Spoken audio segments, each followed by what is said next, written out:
हरे राम राम राम हरे हरे, हरे कृष्ण कृष्ण कृष्ण हरे हरे, हरे राम राम राम हरे हरे, हरे कृष्ण कृष्ण कृष्ण हरे हरे।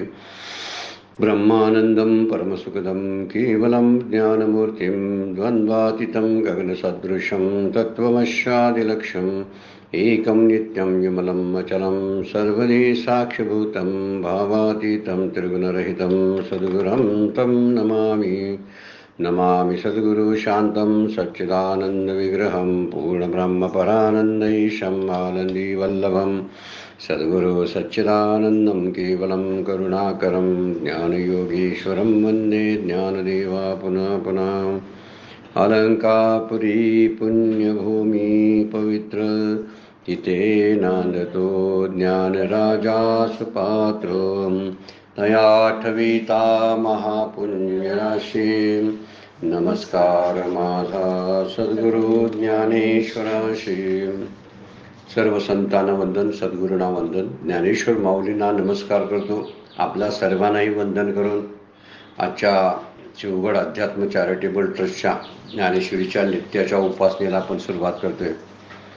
कालच्या चिंतनामध्ये आपण सुरुवात केलेली आहे श्लोकाला, परस्तस्मात् भावोऽन्यो व्यक्तो अव्यक्तात् सनातनः य स सर्वेषु भूतेषु नश्यत्सु न विनश्यति। हे अव्यक्त आहे, म्हणजे स्थूल विद्यापेक्षा पलीकडे ज्याला अव्यक्त म्हणतात, ते इंद्रिय आणि मनबुद्धींना विषय न होणार आहे आणि जे सर्व कालांत अस्थिरूप आहे, पण सर्व भूते नाश पावत असतानाही ते नष्ट होत नाही, असा विचार माऊली आपल्या ओवीतून आता सांगायला लागलेला आहे। तेथ समविषयम न विदिशे काही, म्हणून भूते ही भाष नाही, जेवी दूधची झाली आदही नामरूप जाये। ते आकार लोपा सरसे, जगाचे जगपन भ्रंशे, परी जेते झाले ते जैसे तैसीची असे। ते तया नाव सहजा व्यक्त आणि आकारा येतेची व्यक्त, हे एकास्तव एक सुचित एरवी दोन्ही नाही। जैसे आटली या रूपे, आटले पण ते खोटी म्हणपे, पडती तो घनाकार हरपे, जे वेळी अलंकार होती। हे दोन्ही जैशी होनी, एकी साक्षीभूत सुवर्णे, तैशी व्यक्ता व्यक्ताची कडसणी वस्तूच्या ठाई। व्यक्त आणि अव्यक्त हे बोलण्याचे शब्द आहेत, असं माऊलींनी सांगितलेलं आहे। आणि त्यासाठी दोन दृष्टांत पण वरती दिलेले आहेत, की दुधाचं जसं रूपांतर दह्यामध्ये झाल्यानंतर त्याचं दूध पण निघून जातं आणि दूध पण निघून गेल्यानंतर अगदी विलक्षण असं काही दिसत नाही। म्हणून ही आकाशादी जी भूतं आहेत, ही भाषा नंतर संभवत नाही। दूध पण दही झाल्यानंतर त्या दुधाची नामरूपे नष्ट होतात। त्याप्रमाणे काय होतं, जगाचं आकार जेव्हा लोप झाल्याबरोबर जगाचं जग पण नष्ट होतं, परंतु आकार लोप जरी झाला असला तरी त्याचं अधिष्ठान म्हणून ब्रह्म जे आहे त्याचा लोप कधी होत नाही आणि त्याचा नाश होत नाही। म्हणून त्यालाच काय म्हणलेलं आहे, ते तया नाव सहज अव्यक्त। आणि आकारा आलं की ती व्यक्त, जेव्हा ते आकारात नसतं तेव्हा अव्यक्त असतं, पण असतं मात्र। ज्याला आपण अस्ति भाती प्रिय जो शब्द वापरलेला आहे, तो अस्ति रूपानं असतंच, सत रूपानं ते सतत असतं। म्हणून इथं वर्णन केलेलं आहे, आटलिया रूपे आटले पण न खोटी म्हणपे। आटवलेल्या सोन्याला जे आटलेलं सोनं असतं, म्हणजे अलंकार आठवले जातात, त्याला लगड म्हटली जाते। पण त्या पुन्हा लगड जी आहे किंवा ती वीट जी आहे सोन्याची, त्याचा जेव्हा घनवट आकार जो असतो तो नष्ट होतो, त्यावेळी त्याचे सोन्याचे अलंकार व्यक्त रूपात होतात। हे व्यक्त आणि अव्यक्त जो प्रकार सांगितला, व्यक्त काय तर अलंकार, आणि अव्यक्त काय अलंकार नसणं, एवढंच आहे। मात्र सोनं आहेच, अव्यक्तामध्ये अलंकार नाहीत, पण सोनं नाही असं नाही, सोनं आहेच। आणि व्यक्तामध्ये अलंकार आहेत, पण अलंकारात सोनं पण आहे। म्हणजे जेवढे आकार जे आहेत त्या आकारांचा सगळ्या जगाचा जरी नाश झाला नाही झाला तरी जे नाश होत नाही ते अव्यक्त, सहज म्हणून आहे अव्यक्त। वास्तविक त्याला अव्यक्ताच्याही पलीकडचा शब्द वापरलेला आहे, आणि तो तो शब्द परमात्म्यासाठी वापरला आहे.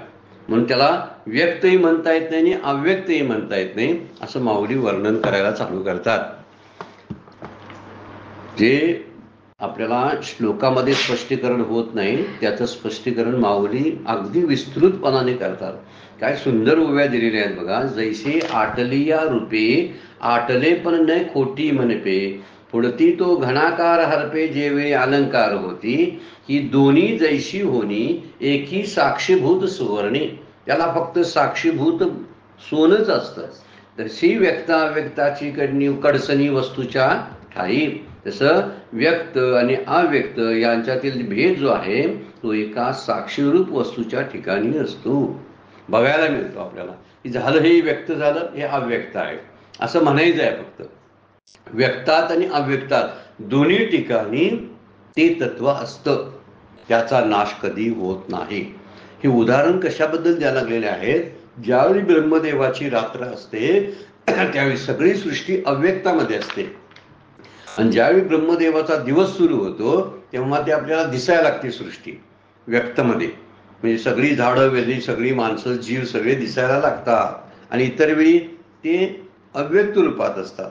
अव्यक्त जरी असले तरी आहेत हे सांगायचे आहे त्या ठिकाणी. पण आकार जरी लोपला तरी त्याचा नाश होत नाही. अलंकार जरी आठवले तर त्याचा नाश होत नाही.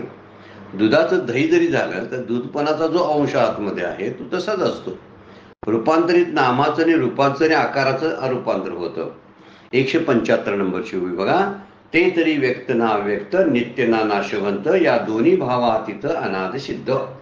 दोन शब्द एक शब्द वापरलेत बघा. नित्य ना नाशवंत आणि अनाद सिद्ध.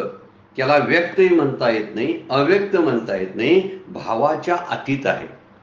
भाव आणि अभावाच्या अतीत आहे ते. ज्याला भावरूपानंही म्हणता येत नाही अभाव रूपानंही म्हणता येत नाही. का म्हणता येत नाही माहितीये तर अभाव नसतोच त्याचा, मग भाव तरी का म्हणायचा. ते नाही असं कधी नाही, मग आहे कशाला म्हणायचं. कायम आहेच ना, मग आहे तरी का म्हणायचं. ते असतंच. म्हणून इथं वर्णन करताना म्हणतात की परमात्मा वस्तू जगासारखे व्यक्त कार्य नाही किंवा प्रकृतीसारखे अव्यक्त कारण सुद्धा नाही. आता इथं प्रकृतीला अव्यक्त शब्द वापरलाय बघा. जे अव्यक्त ज्याला आपण म्हणतो ती असतेच असते, फक्त ती काय होते फलाभिमुख झाली सृष्टी की दिसायला लागते. कर्म पिकतात आणि पिकलीत की जीवाला भोगायसाठी बाहेर दिसायला लागतात. मग जीवाला जन्म घ्यायला नको काय, त्याशिवाय कर्म कशी संपतील. म्हणून खुर्ची टेबलला सुद्धा कर्माचं आहे. त्यांची काहीतरी कर्म आहे, ती फेडायसाठी ती खुर्ची टेबल होतात. झाडं वेली तशीच आहे, त्यांची कर्म असतात, ती फेडण्यासाठी ती त्या रूपामध्ये आलेली असतात. आणि म्हणून ती अव्यक्तात म्हणजे प्रकृतीत लीन झालेली असतात. त्याला साम्य दशा अगोदर शब्द वापरलाय माऊलीने. तर इथं म्हणलेलं आहे प्रकृतीसारखे अव्यक्त कारणही नाही, तर आकाशासारखे ते सापेक्ष नित्य नाही. नित्य ना नित्य ना नाशवंत, दोन शब्द वापरायचे इथं. ते नित्य तरी का म्हणायचं आहे म्हणून, नाशवंत तर नाहीच. म्हणून आकाशासारखं सापेक्षत्वानं नित्य नाही आणि घटापटासारखे नाशवंत सुद्धा नाही. आकाशाची उपमा सुद्धा कमी पडते आणि घटपटाची तरी उपमाच देता येत नाही कारण ते नाशवंत आहे. म्हणून दोन्ही भावाहून पलीकडच्या असे उत्पत्ती रहित व स्वतः सिद्ध आहे. ती गोष्ट उत्पत्ती रहित आहे, नित्य आहे, नाशवान नाही हे सांगण्यासारखे. म्हणजे दिसणार आणि न दिसणार दोन्ही एकाच ठिकाणी आहे. म्हणून दिसणे आणि न दिसणं या भावाच्या पलीकडे ते आहे. गेले भावाभाव झाला स्वयंमेव पांडुरंग, तुकोबा म्हणतात अभंगामध्ये. किंवा जाणीव नेणीव भगवंती नाही, हरी उच्चारणी पाहे मोक्ष सदा. हरिपाठामध्ये माऊली म्हणतात जाणीव नेणीव भगवंती नाही, याचा अर्थ ते भावा अभावाच्या पलीकडे आहे. गेले भावाभाव झाला स्वयंमेव पांडुरंग, तुकोबा म्हणतात. आणिक दुसरे मज नाही आता, नेमिदिया चित्तापासून या. पांडुरंग ध्यानी पांडुरंग मनी जागृती स्वप्नी पांडुरंग. आणि वर्णनाने पुढे करतात काय की झाला स्वयंमेव, तो स्वतः सिद्ध आहे. भाव आणि भावाच्या अतीत आहे. आणि दिसणं आणि न दिसणे हा जो भाव आहे त्याच्या पलीकडे आहे, याला आरंभ नाही. म्हणून तिथं शब्द वापरताना अनादि सिद्ध वापरलेला आहे. अनादि म्हणजे ज्याचा प्रारंभ नसतो असा अनादि अनंत असा शब्द त्यासाठी वापरलेला आहे. त्यामुळं त्याला आरंभ नसून ते स्वयंसिद्ध आहे. त्याला कोणी बनवलेलं नसतं, त्यामुळे त्याचा नाशही कोण करू शकत नाही. ते साकार निराकार दोन्ही नाही असं ते चैतन्य आहे. माऊलींनी वर्णन केले ना, तुला सगुण म्हणो की निर्गुण रे. सगुण निर्गुण एक गोविंद म्हणा, नाहीतर सगुण निर्गुण दोन्ही नाही असा त्याचा अर्थ आहे. का म्हणायचं सगुण, तर निर्गुणाच्या सापेक्षतेनं सगुण म्हणायचं. का म्हणायचं निर्गुण, तर सगुणाचं काय करायचं, अभाव दाखवण्यासाठी निर्गुण म्हणायचं. वास्तविक भाव आणि अभाव याच्या पलीकडचा ती वस्तू आहे. त्यामुळे स्वयंसिद्ध आहे, स्वतः सिद्ध आहे, तिन्ही काळामध्ये आहे. ते साकारही नाही, निराकारही नाही, सगुण नाही, निर्गुण नाही, म्हणून तिन्ही काळात आहे. किंवा क्षणभंगुर असं आहे असंही काहीच नाही. नाशवान आहे असंही काही नाही, आणि आहे नित्य आहे असंही काही नाही. त्या दोन्हींच्या पलीकडे आहे. म्हणून व्यक्त हा शब्द आहे, तसा अव्यक्त सुद्धा शब्दच आहे. व्यक्त म्हणतो आपण ना, तो जसा शब्द वापरतोय तसा अव्यक्त ही शब्द आहे. वास्तविक त्या वस्तूला काही त्याचा उपयोग होत नाही, कोणत्याही शब्दाचा तो विषयच होत नाही. आणि त्याला सृष्टीनं वर्णनच केलेलं आहे. तो इंद्रियाचा विषय होत नाही, मनाचा विषय होत नाही. विषय होत नाही म्हणजे काय, इंद्रियानं त्याला जाणता येत नाही, मन बुद्धीनं त्याला जाणता येत नाही. म्हणून त्याला काय शब्द वापरलाय, अशब्दम. श्रुतीमध्ये वर्णन केलेलं आहे, अशब्दम अस्पर्शम अरूपम अव्ययम अशी श्रुती बोलते. आपल्या उपनिषदामध्ये वर्णन करताना त्याचं वर्णन कसं केलंय बघा. अशब्दम म्हणजे शब्दात पकडता येत नाही, अस्पर्शम त्याला स्पर्श करता येत नाही, अरूपम त्याला कुठलंही रूप नाही, अव्ययम त्याचा नाश होत नाही, असं ते तत्व आहे. हेच त्या ओवीमध्ये माऊली बोलतात, ते तरी व्यक्त ना अव्यक्त, नित्य ना नाशवंत, या दोन्ही भावा अतीत. अतीत म्हणजे पलीकडे. अनाद सिद्ध म्हणजे स्वतः सिद्ध आहे, अनादि आहे आणि स्वतः सिद्ध आहे, त्याचा नाश होत नाही. जे हे विश्वची होऊनी असे, परी विश्व पण नासेले न नाशे. आता एक मोठा सिद्धांत सांगायला बघा. ही परमात्म वस्तू जी आहे प्रकृतीद्वारा विश्व होऊन येते. प्रकृतीच विश्वाचे रूपांतर करते, विश्वाला कारण आहे. पण विश्वाचं विश्वत्व जे आहे, जगाचं जगपण जे आहे, ते नष्ट झाल्याने ती वस्तू नष्ट होत नाही. कारण दुसऱ्याने विश्वसारखं करायचं असते तिला, ती कशी नष्ट होईल. तिच्या सत्तेवरती सगळी निर्मिती होते. त्यामुळे विश्वाचं विश्वपण जरी गेलं, विश्वपण होऊनी असे, विश्वची होऊनी असे, पण विश्वपण नासेलेनी न नाशे. त्याचं विश्वपण जरी गेलं, जगपण जरी गेलं, तरी जगाबरोबर ह्याचा नाश होत नाही. अक्षरे पुसल्या न पुशे अर्थ जैसा. एक दृष्टांत दिलाय आता उदाहरण, की काय म्हणतात, की जसं पाटीवर लिहिलेली अक्षरे जे आहेत पुसली तरी त्याचा अर्थ पुसला जात नाही. किती सुंदर दिले आहे बघा. काहीतरी लिहिलेलं असतं, लिहिलेलं आपण वाचतो, वाचल्यानंतर पुसलं तरी अर्थ राहतोच. शब्द गेले, त्यामुळे शब्द गेले तरी अर्थ राहतो ना. तसं जग नष्ट झालं तरी ते शिल्लक असती वस्तू. आत्मवस्तूला नाश नाही. शब्द जरी गेले तरी अर्थ राहतो ना, बोध त्याचा शिल्लकच राहतो. बोध कुठं जाईल.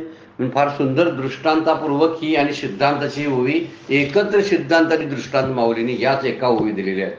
पुढचा एक दृष्टांत दिलेला आहे, पण हे विश्व अक्षरे पुसल्या न पुशे अर्थ जैसा हा एक सुंदर दृष्टांत देतात. जे हे विश्वची होऊनी असे, ते विश्व होऊन राहतं, जगामध्ये राहतं, जग म्हणूनच राहतं. ते काय वेगळं नसतं जगापासून. परंतु जगाचा नाश जरी झाला तर त्याचा नाश होत नाही. हा मुद्दा त्यातला आहे. म्हणजे जागृतीमध्ये समजा आता आत्मतत्व जागृतीमध्ये आहे, स्वप्नामध्ये आहे, सुषुप्तीमध्ये आहे. पण जागृती नसले तरी आत्मा आहेच. स्वप्न नसलं तरी आत्मा जागृतीमध्ये असतोच. जागृती असली जरी आत्मा असतो, सुषुप्तीमध्ये तिथेही आत्मा असतो. सुषुप्ती गेली म्हणून त्याच्याबरोबर आत्मा जात नाही, स्वप्न गेलं म्हणून आत्मा त्याच्याबरोबर जात नाही, आहे तसा असतो, तो सारखा असतो. तसं विश्वाच्या घडामोडी काही घडू द्यात तरी तो मात्र जात नाही, कारण तोच सगळ्याची जडणघडण करत असतो. म्हणून हे चैतन्य जे आहे प्रकृतीच्या म्हणजे विश्वाच्या रूपानं आकार धारण केलंय असं आपल्याला वाटतं. प्रकृती काय करते? विश्व निर्माण करते. प्रकृती ज्याला महत्त्व म्हणलेलं आहे, पण विश्वाचा नाश झाला तरी त्याचा नाश होत नाही. ज्याप्रमाणे पाटीवरली अक्षर जरी पुसली तर त्याचा बोध कुठं जात नाही, तो शिल्लकच राहतो. ते कार्यरूपानं परिणत होत असतं. प्रकृतीच्या रूपानं, विश्वाच्या रूपानं ते म्हणजे मृत्तिका जी आहे माती ती घटरूपानं परिणत होत असते. परिणत म्हणजे रूपांतरित होते. सुवर्ण म्हणजे सोनं हे अलंकाराच्या रूपानं परिणत होतं. तंतू धागे हे कापडाच्या रूपानं परिणामाला येतात. एखादं बीज आहे वृक्ष रूपानं परिणामाला येत असतं. जल आहे ते तरंग रूपानं दिसत असतं. आता एक यामध्ये लक्षात घ्या, प्रत्येक दृष्टांताचा हे विकार पावते बरं का. आता तरंग बंद झाले तर पाणी कुठे गेले का सांगा? या तरंगामुळे पाण्याला अस्तित्व आहे? नाही. पाणी आहे म्हणून तरंग आहे. तसा भगवंत आहे म्हणून जग आहे.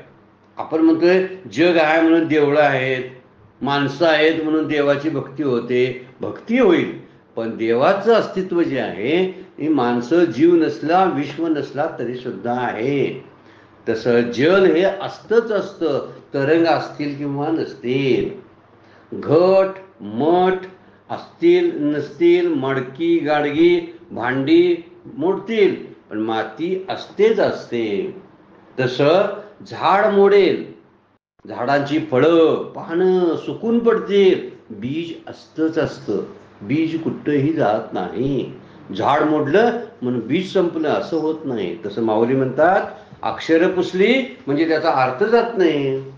किंवा विश्व मोडतोड झाली म्हणून विश्व जरी गेलं तर विश्व पण जरी गेलं तरी त्याचा नाश मात्र होत नाही. म्हणजे त्या 2-3 दृष्टांताच्या द्वारे आपण समजून घेता येतं की तंतू पटाच्या द्वारे आपल्याला परिणत झालेला दिसतो. तसं भगवंत प्रकृती आणि विश्वाच्या द्वारे आपल्याला दृष्टीगोचर होतात, आपल्याला जाणवतात. हे लक्षात पावलं पाहिजे, कारण ते विकार पावतात. त्याला काय म्हणतात? उपादान कारण म्हणतात. मागच्या वेळा थोडीशी आपण याच्यावर चर्चा केलेली आहे. एक निमित्त कारण आणि एक उपादान कारण आहे. तर आता सृष्टीला काय निमित्त कारण आहे सांगा? तर प्रकृती. काही जणांनी त्याला ईश्वर म्हणलेलं आहे. ईश्वर हा कारण आहे, पण काही जण ईश्वराला उपादान कारण सुद्धा म्हणतात. निमित्त कारण हे असं असतं, कार्य करून जे वेगळं राहतं त्याला निमित्त कारण म्हणतात. वेदांतानं दृष्टांत दिलेत बघा. कुंभार एखादा घडा घडवतो, मडकं घडवतो, पण तो निमित्त असतो, निमित्त होतो. त्याचं ते साहित्य आहे ना काय घडा घडवण्याचं, ते निमित्त असतं. त्याचं चक्र आहे किंवा त्याच्या हातात असलेली एक धाटणी जी असते ती सगळी त्याच्याकडे असणारे निमित्त कारण आहेत. आणि ते निमित्त कारण कार्य झालं, मडकं घडून पूर्ण झालं की निमित्त कारण निघून जातं. सोन्याचे अलंकार तयार झाले की सोनार बाजूला होतो, त्या सोन्यात जात नाही, तो सोन्यापासून बाजूला असतो. त्याला निमित्त कारण म्हणतात. कारण घडायसाठी, कारणाला पूर्णत्व देण्यासाठी, कार्याला पूर्णत्व देण्यासाठी जे कारण लागतं त्याला निमित्त कारण म्हणतात. ते निमित्त कारण तात्पुरतच असतं, ते अगोदर नसतं आणि नंतर ते कार्य झाल्यावर सुद्धा नसतं. त्या म्हणून त्याला निमित्त कारण म्हणलेलं आहे. लक्षात आलं असेल ना? हे विचारसागर मधल्या प्रक्रिया आहेत बरं काय. निमित्त कारण आणि दुसरं कारण आहे उपादान कारण. उपादान कारण तर त्याच्या वेगळं आहे. निमित्त कारण जसा कुंभार आहे तसं उपादान कारणामध्ये निमित्त कारणाच्या ठिकाणी कसं कुठलंही निमित्त असेल तर त्यासाठी काय लागते बघा? इच्छा लागते, ज्ञान लागतं, क्रिया करावी लागते, गुण लागतात, तर निमित्त कारण होतं. कुंभाराची इच्छा तरी पाहिजे ती घडवण्यासाठी, त्याला त्याचं घडवण्याचं ज्ञान पाहिजे, त्यासाठी काहीतरी हालचाल क्रिया मडकं घडवण्याची क्रिया करावी लागते. या सगळ्या त्या दृष्टीनं मग निमित्त कारण शेवटाच येतं. परंतु इथं वर्णन केलेलं आहे जे उपादान कारण जे असतं ते कार्यापासून बाजूला जाऊ शकत नाही. कुंभार जातो, मडकं तयार झालं की कुंभार बाजूला जातो. सोनं तयार झालं, अलंकार तयार झालं की सोनार बाजूला जातो. परंतु सोनार बाजूला जातो पण सोनं राहतच. सोनं हे उपादान कारण आहे. माती राहतेच, कुंभार बाजूला जाईल परंतु माती मात्र बाजूला जात नाही. ज्याच्याशिवाय कार्य टिकत नाही त्याला उपादान कारण म्हणतात. आणि ज्याची गरज फारशी नसते ते कार्य संपलं की ते बाजूला होतात त्याला निमित्त कारण म्हणतात. पण निमित्त कारणासाठी इच्छा लागते, नंतर क्रिया लागते, ज्ञान लागतं. पण भगवंत मात्र अशा कार्याने विकार पावत नाही. त्याला कुठलाही विकार, एक सुंदर उदाहरण आहे बघा की विकार पावत नाहीत ते. एखादं काम केलं तर त्याचा विकार भगवंताला लागत नाही. अशा कार्याने विकार पावत नाही. त्यामुळं अविकारित्वात बाधा न येता यास विश्व होता येतं. त्याचं त्याला तो विश्व बनतो.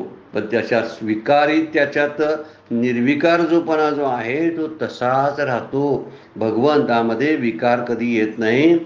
विश्व नाशवन आहे पण तो मात्र अविनाशी आहे, त्याच्यात काही होत नाही. म्हणून पटाच्या नाशानं तंतूचा नाश होतो पण विश्वाच्या नाशाने भगवंताचा नाश होत नाही. म्हणून मगाशी दिलेले दृष्टांत सुद्धा एकदिशीय ठरतात. एक दिशी म्हणजे मर्यादितच होतात. उदाहरणार्थ बघा, पटाला कारण तंतू आहेत, होय ना. मग तंतू हे त्या पटाचं उपादान कारण आहे, बरोबर आहे. परंतु जर कापड ते जाळलं तर त्याचे तंतूही काय होतात, जळून जातात. परंतु विश्व जर गडप झालं, त्याचा कल्पांताच्या वेळी नष्ट झालं तरी देव जात नाही, परमात्मा राहतो. हा मुद्दा त्यातला महत्वाचा आहे. म्हणून त्याचा नाश कधीच होत नाही. त्याला खरं ते निमित्तही आहे आणि उपादान सुद्धा आहे. पण विश्व नाशवन आहे पण तो मात्र अविनाश आहे. कारण पटाच्या नाशाने जसा तंतूचा नाश होतो तसा विश्वनाशाने याचा नाश होत नाही. विश्व पण नासेली न नाशे हा शब्द त्यासाठी माऊली वापरतात. विश्वपणाचा नाश झाला तरी त्याचा नाश होत नाही. जशी अक्षरे जरी पुसली तसा बोध जात नाही. तो अक्षरामधला जो अर्थ असतो तो अर्थ तसाच राहतो आणि इतर गोष्टी नष्ट होतील. माऊली सांगतात त्याप्रमाणे. मला वाटतं थोडासा हा वेदांताच्या प्रक्रियेतला उव्यात आहेत आणि त्या समजावून आपण खरंच घ्याव्या लागतात. आत्मतत्व आणि परमात्मा समजून घेण्यासाठी हे दृष्टांत फार उपयोगाचे आहे. मातीचे, सोन्याचे किंवा कापडाचा दृष्टांत जो आहे हे समजावून घ्यावं लागतं. पण त्या दृष्टांतामध्ये संपूर्ण दृष्टांताच्या द्वारे ती प्रक्रिया सांगता येत नाही. उगीच थोडंसं कारण म्हणून थोडंसं वापरायचं आणि तेवढ्या अर्थी आपण आपला सिद्धांत समजून घ्यायचा आहे. एकच गोष्ट यातनं सिद्ध करायची आहे माऊलींना की कुठल्याही प्रकारच्या घडामोडी जरी विश्वामध्ये झाल्या, विश्व जरी नाश पावलं तरी भगवंत आहे तसा राहतो, त्याचा नाश कधी होत नाही. तसा माझा देह पडला तर माझा आत्मतत्वाचा नाश होत नाही. दुसऱ्या अध्यायामध्ये आपण खूप हन्यते हन्यमाने शरीरे, शरीराचा नाश होतो. शरीराला मारल्यामुळं तो मरत नाही, तो कुणाला मारतही नाही आणि तो स्वतःही मरत नाही. असं ते आत्मतत्व आहे.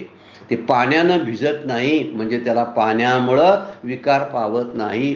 अग्नीनं जाळता येत नाही म्हणजे अग्नीनं त्याचं दहन करता येत नाही.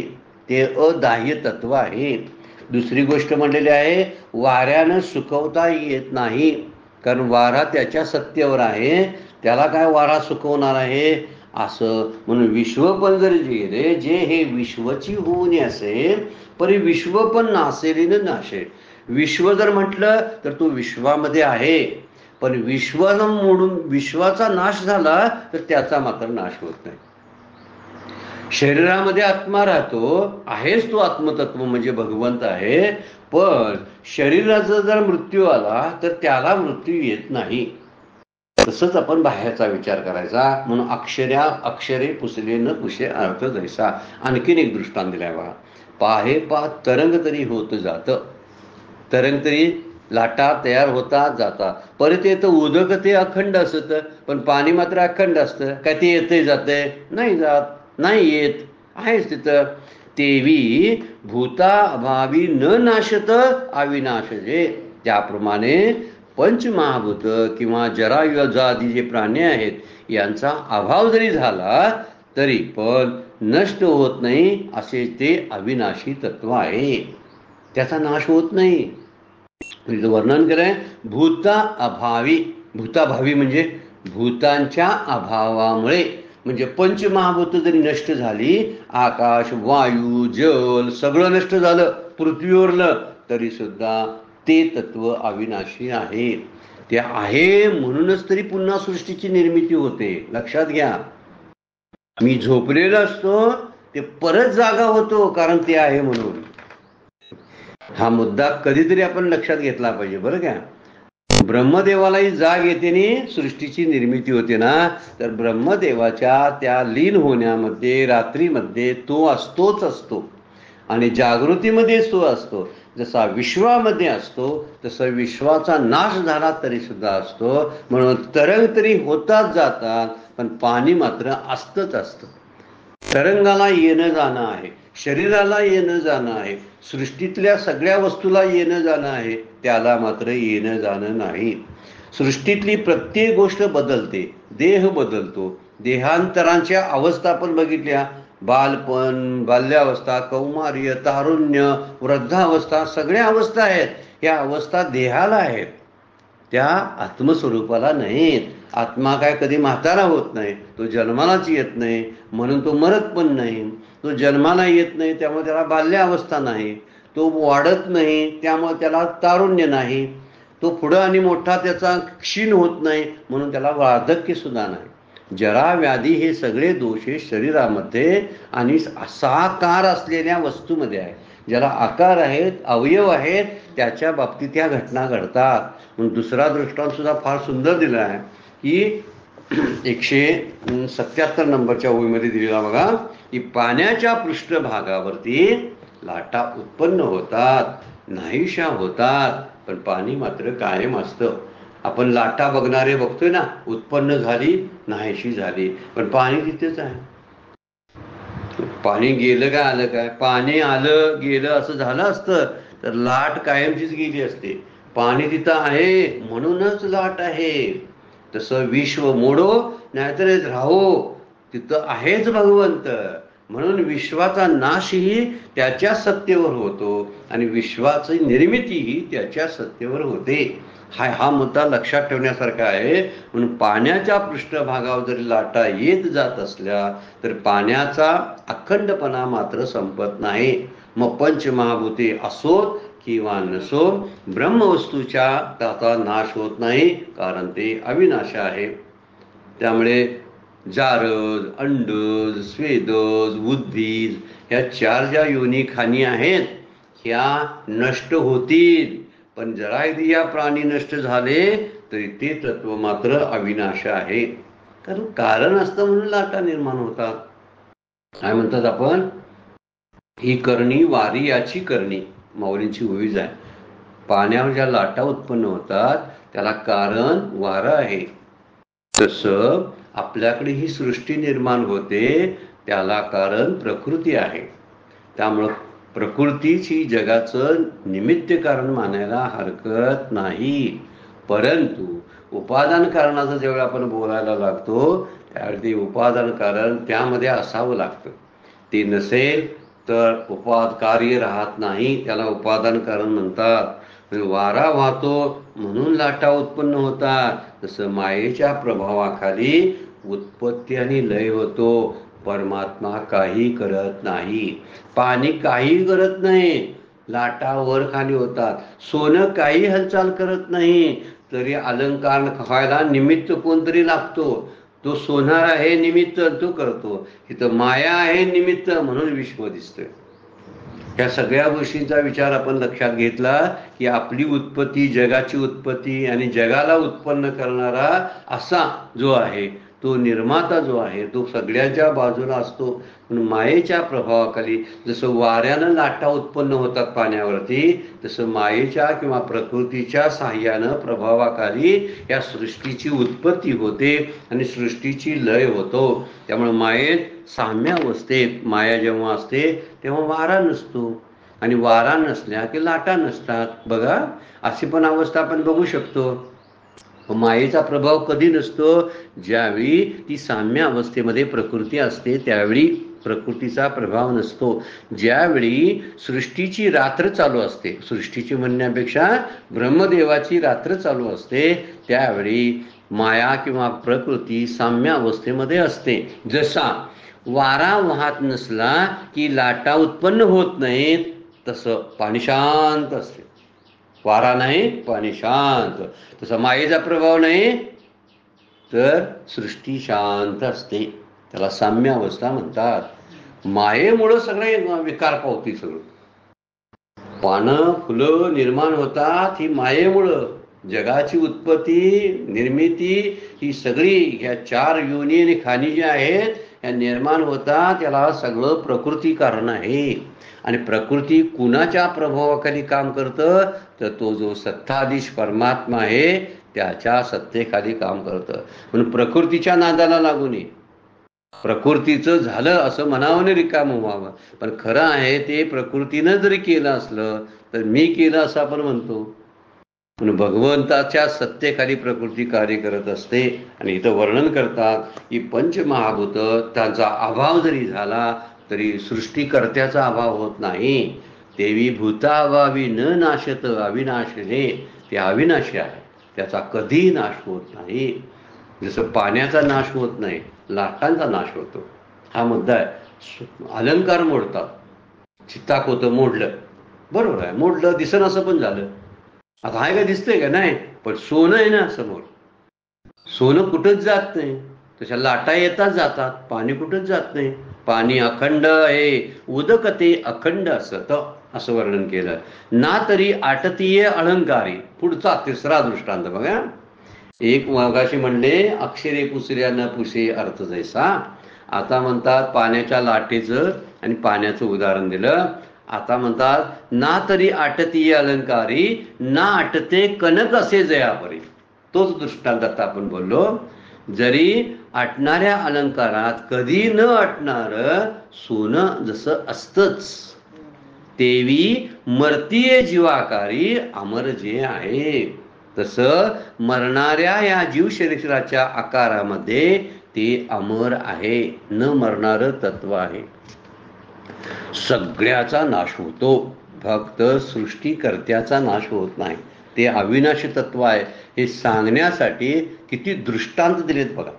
आपल्याला श्लोकावरून समजलं नसतं, फक्त भगवद्गीतेच्या श्लोकावरून हा अर्थ उलगडला नसता. पण माऊलींनी ह्या काही दृष्टांताच्या आधारे समजून देत आल्यामुळं आपल्याला समजायला लागलंय. त्यातले प्रसिद्ध दृष्टांत अलंकार आणि सोनं आणि लाटा आणि पाणी यांचा प्रसिद्ध दृष्टांत आपल्या समोर आहे. जशा लाटा येतात जातात, अलंकार घडतात मोडतात, पण आहे तसं तत्व राहतं. झाडं वेली फुलं येतात जातात, परंतु ते सगळं तत्व आहे तसं आहे. शिरेल्या समुद्र काय वर्णन तुकोबांचा अभंगच आहे. गंगा ओघे मिळे तैसे आम्हा केले पांडुरंगे. जसा समुद्र काय होतो की मेघांच्या दृष्टीनं वर जातो, परत पाण्याच्या रूपानं खाली येतो, परत नदी नाल्याच्या रूपानं परत समुद्र बनतो. म्हणजे समुद्र कुठे गेलाय का? नाही, आहे तसा आहे. कुणाचा नाश होतोय सांगा बघू? कुणाचा नाश होतोय बघा. म्हणजे पाणी अटतंय, बाष्प होतंय, बाष्पाचा नाश होऊन काय होतं? ढग बनतात, आणि ढगांचा नाश झाल्यानंतर पाऊस पडतो, आणि मग नदी नाले निर्माण होतात. नदी नाल्यांचा शेवट झाला की ते समुद्रामध्ये जातात, परत ते चक्र चालूच राहतं. मूळ गोष्ट बदलली काय सांगा? आहे तशीच आहे.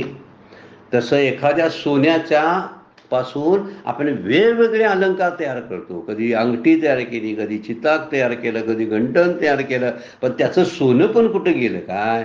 ते मुळात आहेत, ते अविनाशी आहेत, ते कधीही मोडत नाही. म्हणून आमचं घरदार सगळं मोडून जाईल, पण तो परमात्मा मात्र आहेच.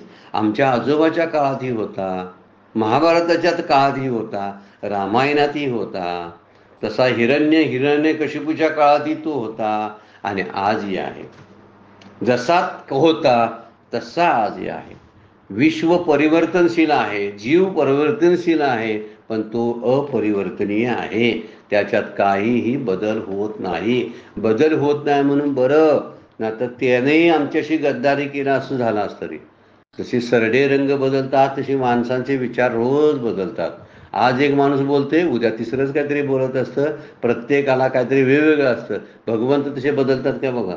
नंतर द्रौपदीच्या कालावधीमध्ये मी शरणागतांचं रक्षण करण्याची वचन दिलं होतं, आता नाही, आता लोक सगळी बाद झालेत, वागत नाहीत व्यवस्थित, मी पण त्यांच्याशी व्यवस्थित वागणार नाही, असं भगवंत बोलतात काय सांगा बघू.